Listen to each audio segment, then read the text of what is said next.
Hello friends, welcome to ಸ್ಪರ್ಧಾ champion. Friends, ಈ ವಿಡಿಯೋದಲ್ಲಿ ನಾನು ಮಾರ್ಚ್ 12ರ ಇಂಪಾರ್ಟೆಂಟ್ ಕರೆಂಟ್ ಅಫೇರ್ಸ್ ಬಗ್ಗೆ ಡಿಸ್ಕಷನ್ ಮಾಡ್ತೀನಿ. ನೀವೇನಾದರೂ ಫಸ್ಟ್ ಟೈಮ್ ನಮ್ಮ ಚಾನಲ್ನ ವಿಸಿಟ್ ಮಾಡ್ತಿದ್ರೆ ನಮ್ಮ ಚಾನಲ್ನ ಸಬ್ಸ್ಕ್ರೈಬ್ ಮಾಡ್ಕೊಳ್ಳಿ. ಹಾಗೆ ನಮ್ಮ ಎಲ್ಲ ವಿಡಿಯೋಗಳ ನೋಟಿಫಿಕೇಶನ್ಗಾಗಿ ಬೆಲ್ ಐಕನ್ ಮೇಲೆ ಕ್ಲಿಕ್ ಮಾಡಿ.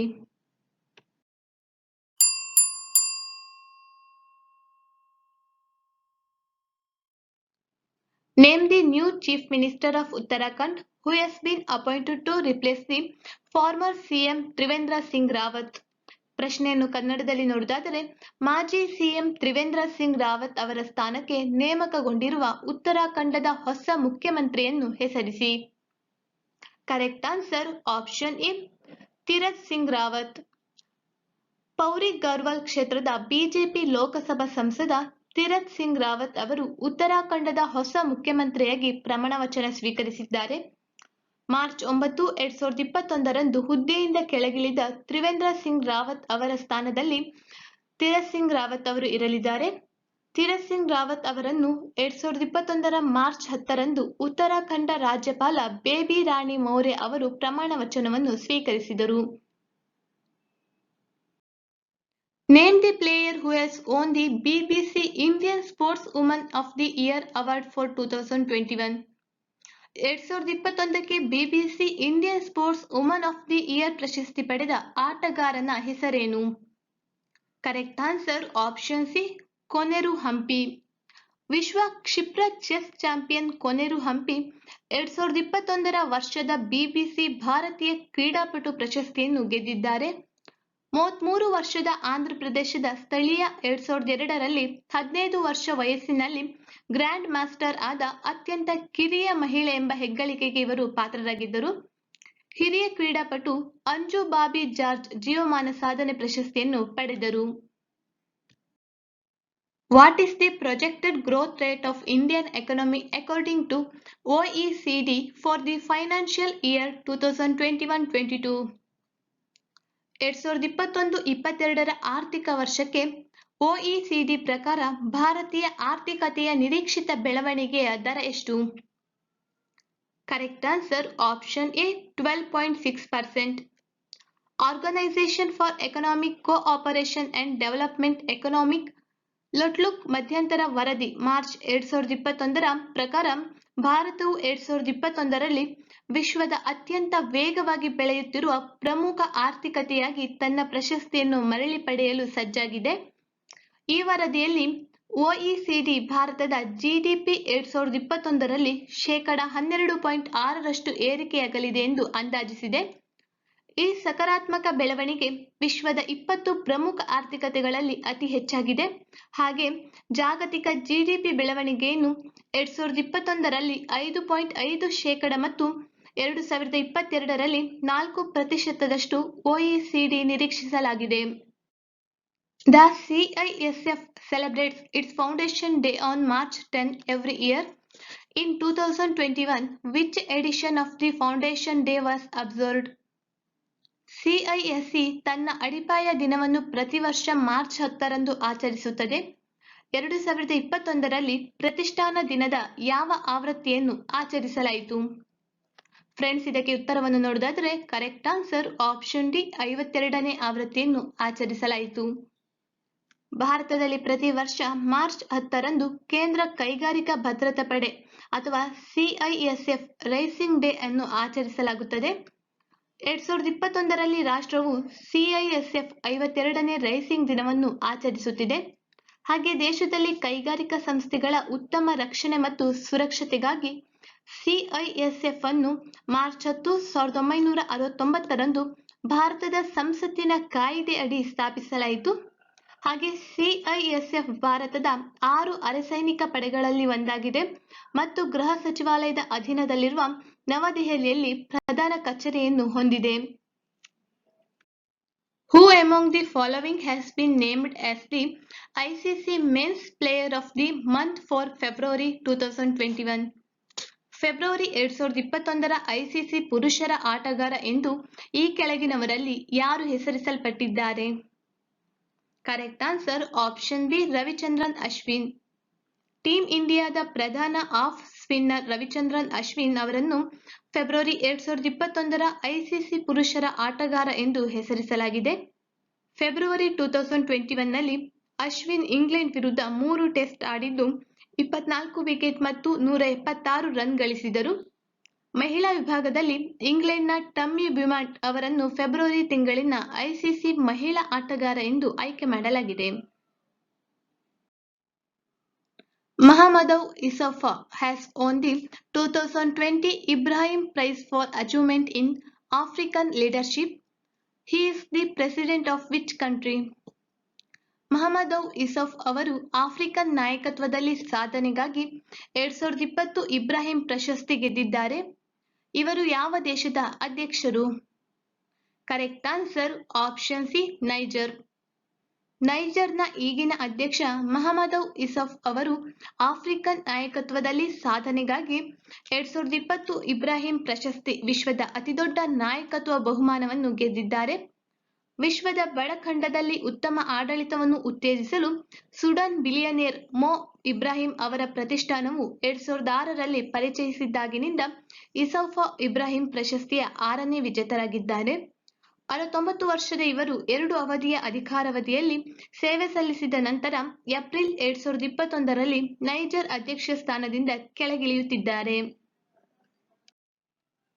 As per CRISIL, what is the estimated GDP growth of India in the fiscal 2021-22?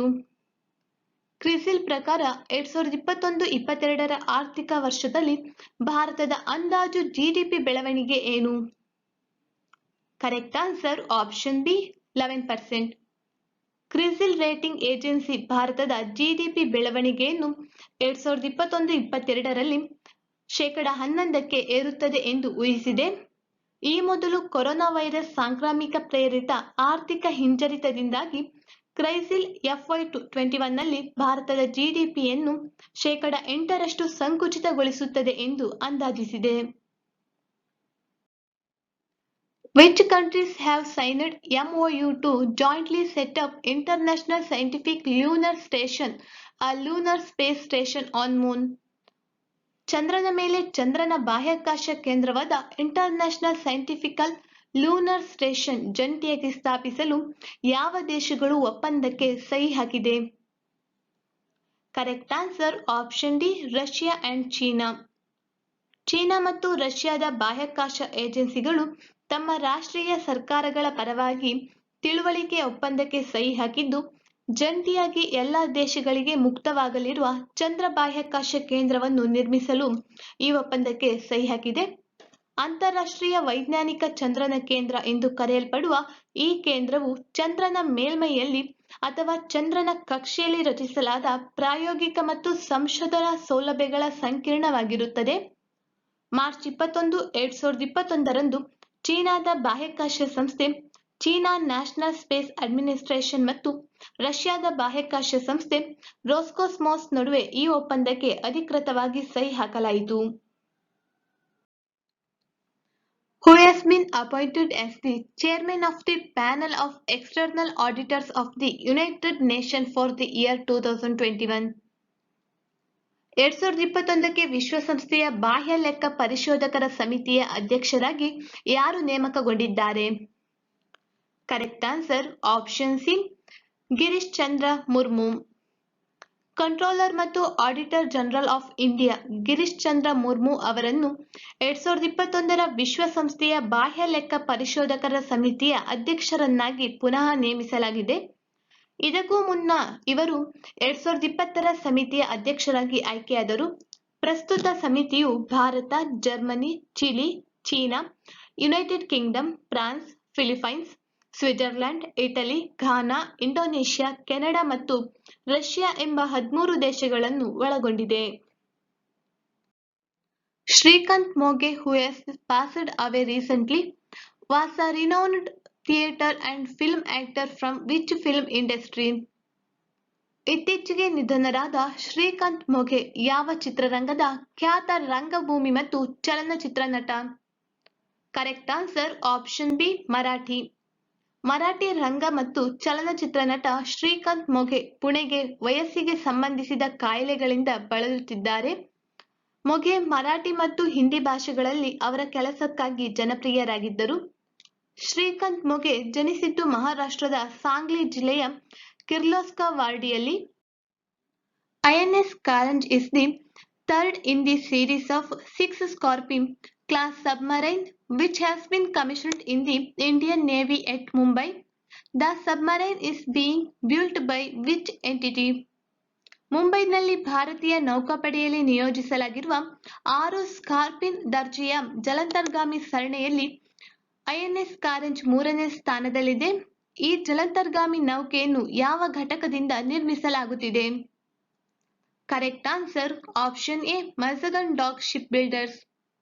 3ನೆಯ Scorpene ದರ್ಜೆಯ ಜಲಾಂತರ್ಗಾಮಿ INS ಕಾರಂಜ್ ಅನ್ನು ಮಾರ್ಚ್ 10, 2021ರಂದು ಮುಂಬೈನ ಭಾರತೀಯ ನೌಕಾಪಡೆಗೆ ನಿಯೋಜಿಸಲಾಯಿತು. ಇದು ನೌಕಾಪಡೆಯ ಮುಖ್ಯಸ್ಥ ಅಡ್ಮಿರಲ್ ಕರಂಬೀರ್ ಸಿಂಗ್ ಮತ್ತು ಅಡ್ಮಿರಲ್ VS ಶೆಖಾವತ್ ಅವರ ಸಮ್ಮುಖದಲ್ಲಿ ಆಯಿತು. ಹಾಗೆ ಭಾರತೀಯ ನೌಕಾಪಡೆಗಾಗಿ ನಿರ್ಮಿಸಲಾಗುತ್ತಿರುವ 6 ಸ್ಕಾರ್ಪಿನ್ ದರ್ಜೆಯ ಡೀಸೆಲ್ ವಿದ್ಯುತ್ ಜಲಾಂತರ್ಗಾಮಿ ಸರಣಿಯಲ್ಲಿ INS ಕಾರಂಜ್ 3ನೇ ಸ್ಥಾನದಲ್ಲಿದೆ. ತಂತ್ರಜ್ಞಾನವನ್ನು ಫ್ರಾನ್ಸ್ನ ನೇವಲ್ ಗ್ರೂಪ್ ವಿನ್ಯಾಸಗೊಳಿಸಿದೆ ಮತ್ತು ಇದನ್ನು ಪ್ರಾಜೆಕ್ಟ್ 75 ಅಡಿಯಲ್ಲಿ ಮಜಗನ್ ಡಾಕ್ ಲಿಮಿಟೆಡ್ ಭಾರತದಲ್ಲಿ ನಿರ್ಮಿಸುತ್ತಿದೆ. Which country has topped the Economic Freedom Index 2021 released by US think tank The Heritage Foundation? US think tank The Heritage Foundation ಬಿಡುಗಡೆ ಮಾಡಿದ ಆರ್ಥಿಕ ಸ್ವಾತಂತ್ರ್ಯ ಸೂಚ್ಯಂಕ 2021ನಲ್ಲಿ ಯಾವ ದೇಶವು ಅಗ್ರಸ್ಥಾನದಲ್ಲಿದೆ? Correct answer option D, Singapore. US conservative think tank the heritage foundation ಪ್ರಕಟಿಸಿದ ಆರ್ಥಿಕ ಸ್ವಾತಂತ್ರ್ಯ ಸೂಚ್ಯಂಕ 2021ರಲ್ಲಿ ಸಿಂಗಾಪುರವು ಜಾಗತಿಕ ಶ್ರೇಯಾಂಕವನ್ನು ಸತತ 2ನೇ ವರ್ಷದಲ್ಲಿ ಮೊದಲ ಸ್ಥಾನವನ್ನು ಪಡೆದಿದೆ. ಈ ಆವೃತ್ತಿಯಲ್ಲಿ ಸಿಂಗಾಪುರದ ಒಟ್ಟಾರೆ ಸ್ಕೋರ್ 0.3 ಪಾಯಿಂಟ್ಗಳ ಏರಿಕೆ ಕಂಡು 89.7ಕ್ಕೆ ತಲುಪಿದೆ. ಮುಖ್ಯವಾಗಿ ಸರ್ಕಾರದ ಖರ್ಚಿನ ಸ್ಕೋರ್ನ ಸುಧಾರಣೆಯಿಂದಾಗಿ ಈ ಪಾಯಿಂಟ್ ಅನ್ನು ಅದು ಪಡೆದುಕೊಂಡಿದೆ. ಸೂಚ್ಯಂಕವು ಅಧ್ಯಯನದಲ್ಲಿ 184 ದೇಶಗಳನ್ನು ಒಳಗೊಂಡಿದೆ ಮತ್ತು ಅಧ್ಯಯನದ ಅವಧಿ ಜುಲೈ 2019ರಿಂದ 2020ರ ಜೂನ್ ಆಗಿದೆ. ಸೂಚ್ಯಂಕದಲ್ಲಿ ಭಾರತವು 121ನೇ ಸ್ಥಾನದಲ್ಲಿದೆ. 100ರಲ್ಲಿ 56.5 ಅಂಕಗಳನ್ನು ಗಳಿಸಿದೆ. ಭಾರತವು ಹೆಚ್ಚಾಗಿ ಅನ್ಫ್ರೀ ವರ್ಗದ ಅಡಿಯಲ್ಲಿ ಇರಿಸಲಾಗಿದೆ. ಏಷ್ಯಾ ಪೆಸಿಫಿಕ್ ದೇಶಗಳಲ್ಲಿ ಭಾರತವು 40 ದೇಶಗಳಲ್ಲಿ 26ನೇ ಸ್ಥಾನವನ್ನು ಪಡೆದುಕೊಂಡಿದೆ. ನಿನ್ನೆ ಕೇಳಿದ ಪ್ರಶ್ನೆಗೆ ಉತ್ತರ. ಫಸ್ಟ್ ಕ್ವಶನ್, ಆಂಧ್ರ ಪ್ರದೇಶದ ಕರ್ನೂಲ್ ಯಾವ ನದಿಯ ದಡದಲ್ಲಿದೆ? Correct answer option C, Tungabhadra. Second question, Ryder cup ಯಾವ ಕ್ರೀಡೆಯೊಂದಿಗೆ ಸಂಬಂಧ ಹೊಂದಿದೆ? Correct answer option A, golf. ಇಂದಿನ ಪ್ರಶ್ನೆ, ಫಸ್ಟ್ ಕ್ವಶನ್, ಜಾಟ್ ಜತಿನ್ ಡ್ಯಾಶ್ನ ಜನಪ್ರಿಯ ಜಾನಪದ ನೃತ್ಯವಾಗಿದೆ? ಸೆಕೆಂಡ್ ಕ್ವಶನ್, ಚೆರುತೋನಿ ಅಣೆಕಟ್ಟು ಯಾವ ಭಾರತೀಯ ರಾಜ್ಯದಲ್ಲಿದೆ? ನಮ್ಮ ಈ ವಿಡಿಯೋ ಇಷ್ಟವಾಗಿದ್ದಲ್ಲಿ ಲೈಕ್ ಮಾಡಿ, ಶೇರ್ ಮಾಡಿ, ಹಾಗೆ ನಮ್ಮ ಚಾನೆಲ್ ಅನ್ನು ಸಬ್ಸ್ಕ್ರೈಬ್ ಮಾಡಿ. Thank you.